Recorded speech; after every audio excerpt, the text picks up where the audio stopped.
Chez nous, en Suisse, l'approvisionnement en eau n'est autre que naturel.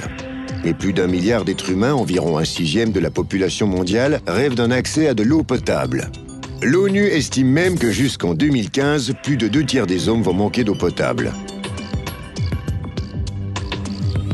Plus de 70% de la surface de la Terre est recouverte d'eau.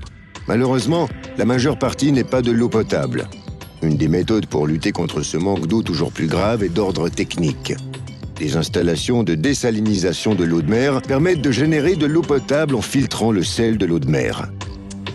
Ceci est possible grâce à des techniques différentes. Il est d'une part possible de réchauffer l'eau et de filtrer ainsi le sel. D'autre part, une membrane est utilisée comme une passoire pour filtrer l'eau. La méthode la plus moderne et la plus écologique est actuellement celle de l'osmose inverse. L'eau salée est comprimée sous forte pression à travers un filtre particulier. Il est également possible de dessaler l'eau à l'aide de petites machines.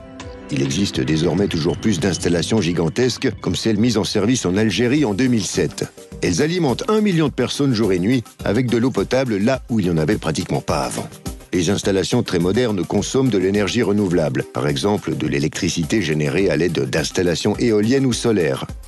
Le vrai défi pour les installations de désalinisation consiste à les concevoir de façon encore plus écologique, de sorte que l'environnement avoisinant ne soit pas pollué. Ta contribution peut être précieuse.